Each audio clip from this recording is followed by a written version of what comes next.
Okay guys, welcome back to the workshop. I've got this funny bit of light going on here across the screen. Can't figure out why or where that's coming from. Some reflection over there or something. Anyway, part 3 of the Spitfire build. Can't remember exactly where I left off, but what we've got now is, I think I was doing the sheeting last time on the back. What I've got now on the fuselage is we've got the tail block. How can we see that? Lower tail block is put in and just roughly carved and sanded to shape. There's lots of dust flying about here just now. Lower sheeting is on, again had a very light sanding just to try and fair it in a little bit. There's a bit down the bottom here that still needs a bit of work, still a bit of lip, I can feel that, just run my hand over it. Fed off to the sides and off to the top, again nothing heavy, just literally just taking the edge off it. What I'll be doing probably before I do too much sanding is just going over and where I can feel a lump or a hole, put a lump of filler in it. Filler can always be sanded off.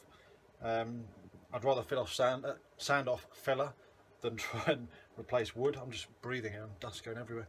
Again, I don't know if you'll be able to see this top piece of sheeting. Let's see if I can get a bit closer. It's just a little bit too short for the piece that was supplied, so I had to add in a slither. Obviously it was a lot bigger than this. What I've done is I've sanded it flush. The next thing to do, I think, will be mark a centre line. Hold on, let's just get this camera down a little bit. What I'll do is mark a centre line down the top of the spine, so I can then sand it rounded. This is meant to have all these edges taken off and nicely sanded smooth and rounded. I haven't checked yet to see what is built up at the back end around this tail section. Obviously the tailplane goes in here somewhere. I think there's a tailplane seat that goes on top, and then there's fairings and the fin and everything, so this area here has to be rounded over as well. I've also got to fit the sheeting at the front end here, which I might do next, because it's a fairly easy bit. I need to put the side doublers in. Let's see if I can put it this way. You can see here there's like a doubler joiner piece that joins the side up to the sheeting. So I'm going to put that in here, both sides, and then glue the sheeting onto, edge join it onto the side. I've got a central longeron, spine, whatever you want to call it, to put in the centre. That will then roll over and then fit nicely onto that.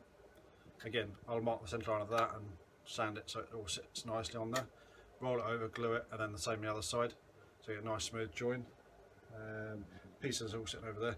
The initial thing was to try and get these fairings done, but the more I try and do, the more I find I've got to do other things first before getting to them. But we're getting there slowly. Obviously the weather's been getting in the way at the moment, filming this. We're meant to be having a snowstorm.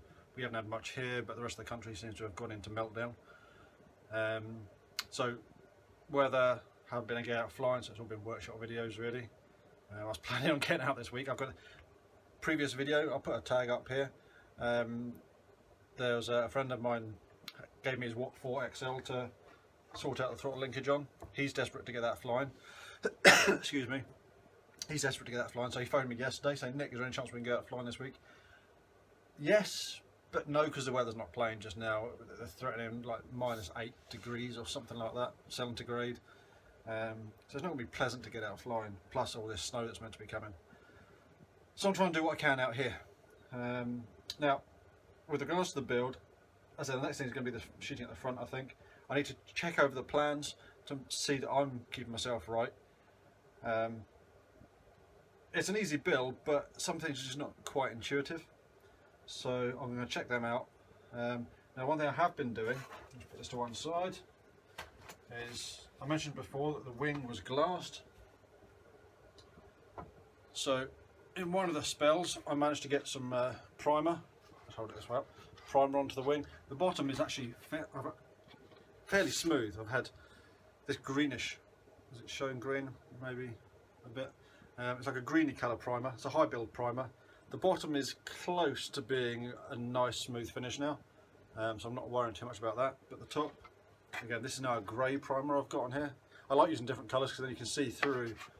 See if you can see there, you can actually, some points you can actually see the wood through the glass, and then you've got the green primer and the grey primer as well.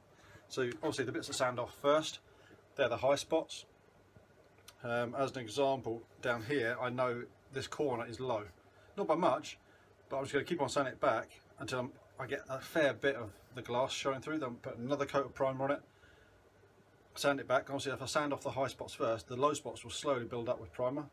I don't want to add too much weight with paint because this is going to be a glider or a slopes or a PSS model.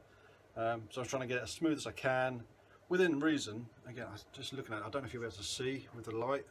You can see this point here, that's a high spot, and then just behind it there's a low spot there. So you might see how it's shiny, and you see just, where are we, just there, there's a couple of low spots. You see the like ripples in the wing. That's just where it hasn't been sanded quite as much. So the other side here is actually, see if we can see this in the light, just there.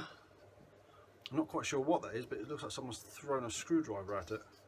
So I can only assume it's like hanger ash that I haven't had to deal with. So again, I'll put another couple of dustings of primer just on those areas, sand them back, see what they're like. Again, if I have to, put another couple of coats of primer on it. Because it's high build primer, it will build up into the holes and you're just sanding off the tops. So it's coming together. Quite pleased with how it's coming out. It's going to be a nice aeroplane for me anyway, in my head, once it's done. It just needs a bit more work. I might, just looking at it, I might actually take the sanding block to this a bit more, because there's quite a few marks and holes all over it. It might just need more primer on it just to fill up some of the holes, and again sanding it back. It's not something a lot of people enjoy doing. I'm just looking at here, there's an area there I haven't sanded at all because it's still a matte colour. So yeah, when the weather warms up just a little bit, even if it's just above freezing, get a dust of primer onto it, let it dry out and sand it back. So for now, that's just about it. Remember guys, if there's anything that you like about this, don't like, questions, comments at the bottom, give us a thumbs up, thumbs down, just let me know what you think, and I'll come back when I've done a bit more. Hopefully I'll be able to get the fuselage looking more like a fuselage, maybe get some more primer on the wing. Catch you in a bit.